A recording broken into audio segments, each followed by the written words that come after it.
Hi, boys and girls. Welcome to today's Read Aloud. I'm going to be reading chapter 15 and 16 from Bat and the Waiting Game. So here's the cover. And we're starting out with Thors Garden. Carrots, corn, and kale, Bat told Mom on the drive home from school. Carrots, corn, and kale, Bat told Janie when she got home, interrupting the song she was singing. Carrots, corn, and kale, Bat whispered to Thor as he fed him his afternoon bottle. Cradling his squirming, eager, black and white body, Thor was getting strong, Bat noticed. He filled Bat's hands now, and his snuffling snout pushed into Bat's palm as he searched for the bottle. I think your little friend is ready for solid food, Mom said. She was in the kitchen with Bat, drinking up a cup of tea and watching him feed the kit. Carrots, corn, and kale, Bat said again. Yes, said Mom. Those sound like great choices for a skunk garden. But in the meantime, let's try something a little easier to digest. She set down her tea and took a slice of bread from the loaf by the toaster. She pulled away the crust and cut just the softest center of the slice into little cubes. Then she dripped some of the formula onto the plate of the bread cubes and waited until it had soaked in and the bread was nice and soft.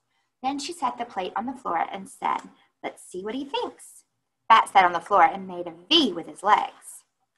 Around the plate of the bread, gently he sat Thor down. At first, the little kid stumbled as he got his legs underneath him, but his tiny nose went up like he smelled the food, and he wove his way over to the plate, his tail bushy behind him. When he got to the plate of bread, he sniffed around for a while. Bat didn't know if he would eat it. Maybe he doesn't like bread, he said to his mom. Give him a minute, Mom said.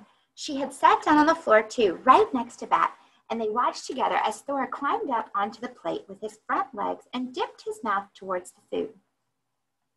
Sniff, sniff, sniff. Then his tongue emerged and touched the bread. Then he licked it. Then he got even closer, opened his mouth, and took a bite. He's eating, Bat said. He sure is, Mom said. Thor chomped down half the plate of formula-soaked bread, and then he turned away from it. Bat scooped him up and wiped his face clean with a napkin Mom handed him. They grow up so fast, don't they, Bat? Mom said. Bat nodded. He was proud of Thor, but he knew what it meant that Thor was learning to eat on his own. It meant that he was one step closer to being able to return to the wild, one step closer to not needing Bat anymore. I kind of wish he was still needed to be bottle-fed, Bat said. Babies can't stay babies forever, Mom said. She stroked Bat's hair as he stroked Thor. Thursday afternoon, Bat and Tom and Israel took the big black truck to the nursery to get supplies for the skunk garden. Bat and Israel had written up a list of supplies, and Mom had checked it the night before. She crossed off shovel and hoe because she said they already had those things in the shed. That still left carrot seeds, corn seeds, kale seeds, and fertilizer. Not a very exciting list. When they found everything they needed, Tom drove them all back to Bat's house so that they could get to work. Bat had never been at his house without another member of his family being there, and he wished suddenly that Janie were home. Not because he wanted her to make him a sandwich, and not because he needed anything from her, just because it would be nice to have her there. He found the key just where Mom had promised to leave it, under the second biggest potted plant on the front porch, because the biggest one was too heavy to move, and used it to open the front door. Then, standing in the hallway with Tom and Israel, Bat felt suddenly shy, but Israel raced straight through to the kitchen, down the steps, and into the backyard. Come on, Bat, let's garden. Half an hour later, the garden box was planted. Tom had found a couple of pieces of wood and some old paint in the shed. And when Bat and Israel were done smoothing over the dirt, he said, "What do you boys think of this?"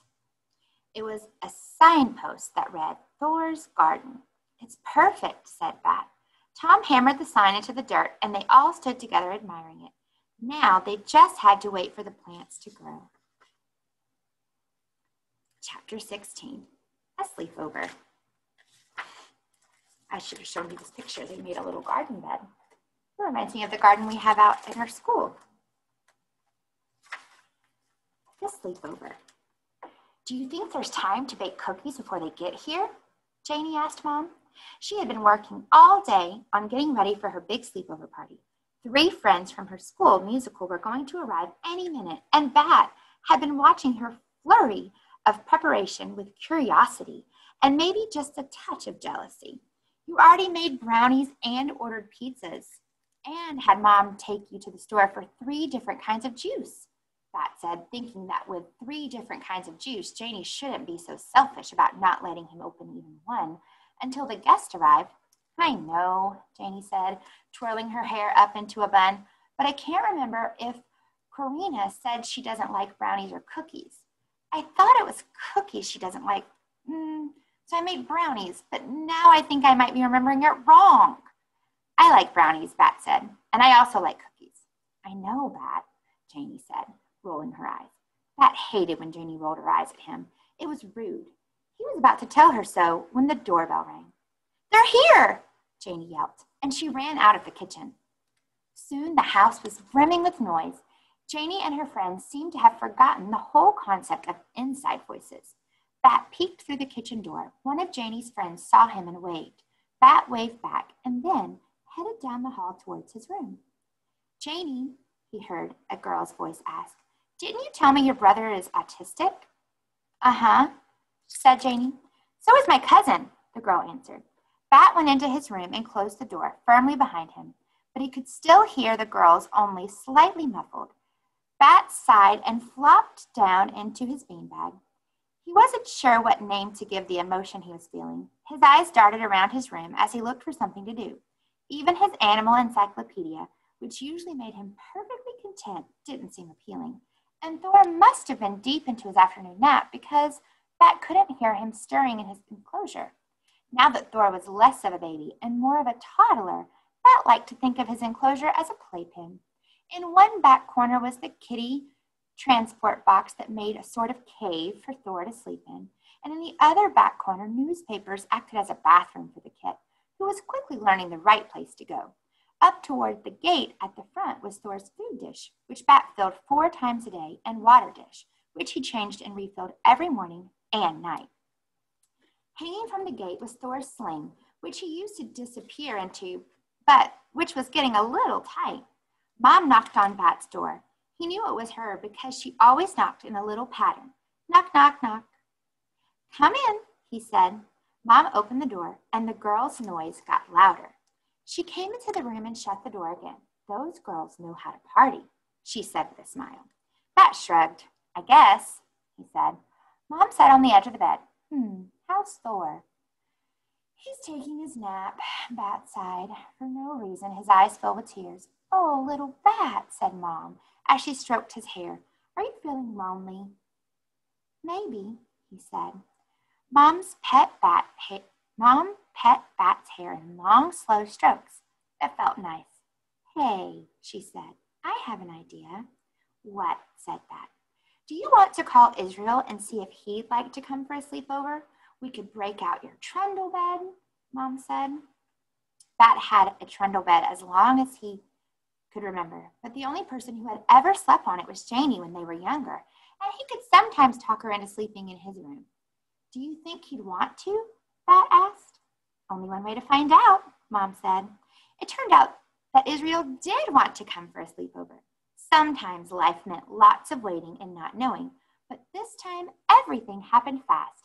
Israel answered the phone on the second ring, and he said yes, and as soon as Bat asked him if he wanted to come over, and then Bat's mom talked to Israel's mom, and within half an hour, it was Bat's turn to open the door when the doorbell rang, and it was his friend standing on the front porch holding a pillow and a knapsack. Hi, said Bat. Do you like brownies? They're my favorite, Israel said with a big grin, and then he came inside. All right, so next you're going to be reading chapter 17, and it's called Party Games.